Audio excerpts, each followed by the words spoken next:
Welcome to my YouTube channel Assam career update. আজি পুনৰ আপোনালোকৰ কাৰণে বহুত ভাল খবৰ হৈছে। ADR 3.2026 কাট অফ আহি গৈছে। সো কিমান কাট অফ যাব পাৰে, লগতে আপোনালোকৰ প্ৰিভিয়াছ ইয়াৰ কিমান কাট অফ গৈছে, সো সকলোখিনি কথা জনাই দিয়া হ'ব।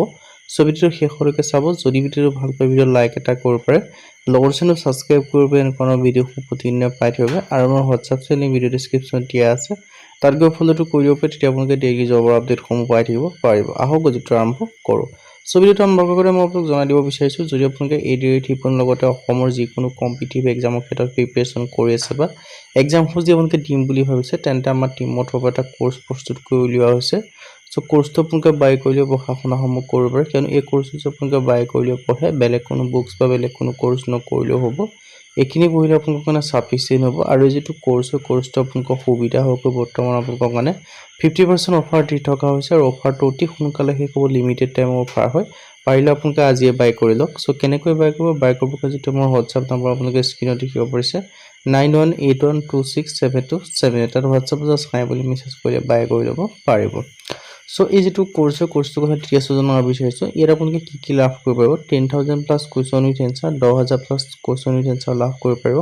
অসমীয়া আৰু ইংৰাজী মাধ্যমত লাভ কৰিব পাৰিব। অল টপিকৰ A to Z এনালাইচিছ পাব। মক টেষ্টৰ কাৰণে টেষ্ট পেপাৰ পাব।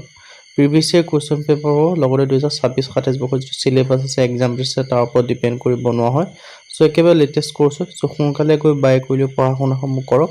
আৰু এই যিটো কোৰ্চটো যদি আপোনালোকে বাই কৰি লৈ পঢ়ে, বেলেগ কোনো বুকছ বা বেলেগ কোনো কোৰ্চ নকৰিলেও হ'ব। এইখিনি যদি আপোনালোকে ভালদৰে পঢ়ে, এইখিনি পঢ়িলে আপোনালোকৰ কাৰণে চাফিচিয়েণ্ট হ'ব। One of the best course হয়। আকৌ বুজাইছোঁ কেনেকৈ বাই কৰিব কাৰণে যিটো আমাৰ হোৱাটছআপ নাম্বাৰ স্ক্ৰীনত দেখা পাইছে, 9181267278, তাত হোৱাটছআপত জাষ্ট হাই বুলি মেছেজ কৰিলে কোৰ্চটো বাই কৰি ল'ব পাৰিব। সো এতিয়া মই আপোনালোকক যি মেইন ভিডিঅ' হ'লেও যিটো ADR 3.2026 কিমান কাট অফ যাব পাৰে সেইটো কথা জনাই দিব বিচাৰিছোঁ।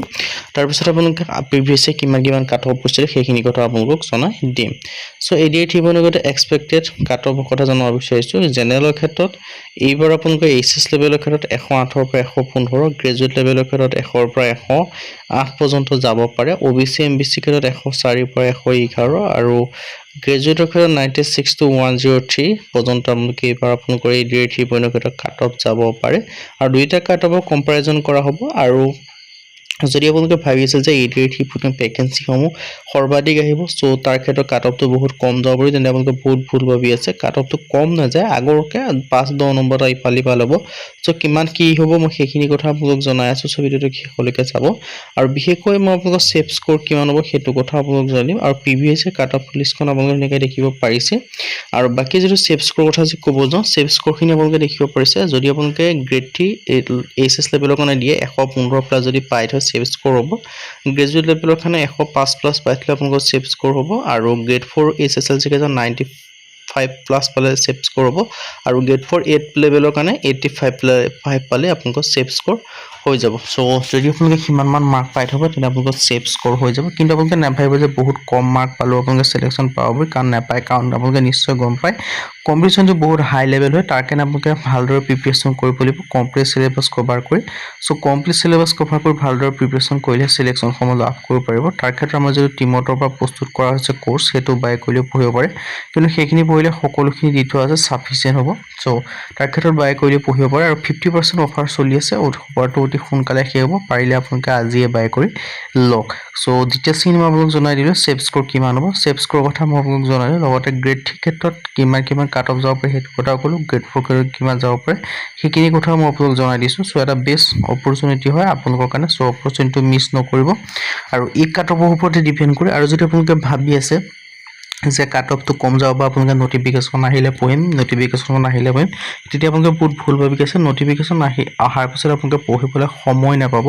কাৰণ নটিফিকেশ্যন অহাৰ পাছত 2-3 মাহ সময় পাব। সেই 2-3 মাহ সময়ৰ ভিতৰত আপোনালোকে এক্সামসমূহ দিব লাগিব। পাছত আকৌ ADR 4.0 কাৰণে অপেক্ষা কৰি থাকিবলগীয়া নহওক যাতে। সো তাৰ ক্ষেত্ৰত আপোনালোকে এতিয়াই সময়ৰ সদব্যৱহাৰ কৰক, উপযুক্ত সময় ব্যৱহাৰ কৰক, আৰু ভালদৰে পঢ়া শুনা কৰাত লাগি যাওক।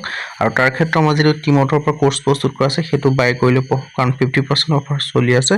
সো অফাৰটো অতি সোনকালে শেষ হ'ব। লিমিটেড টাইমৰ অফাৰ হয়। পাৰিলে আপোনালোকে আজিয়ে বাই কৰি লওক। বাই কৰিব কাৰণে যিটো আমাৰ হোৱাটছআপ নম্বৰ স্ক্ৰীনত দেখিব পাৰিছে, 9181267278, তাৰ হোৱাটছআপত হাই বুলি মেছেজ কৰিলে হৈ যাব। আজি যদি লাইক কৰি ল'ব, চেনেলটো ছাবস্ক্ৰাইব কৰি দিব আজিলৈকে।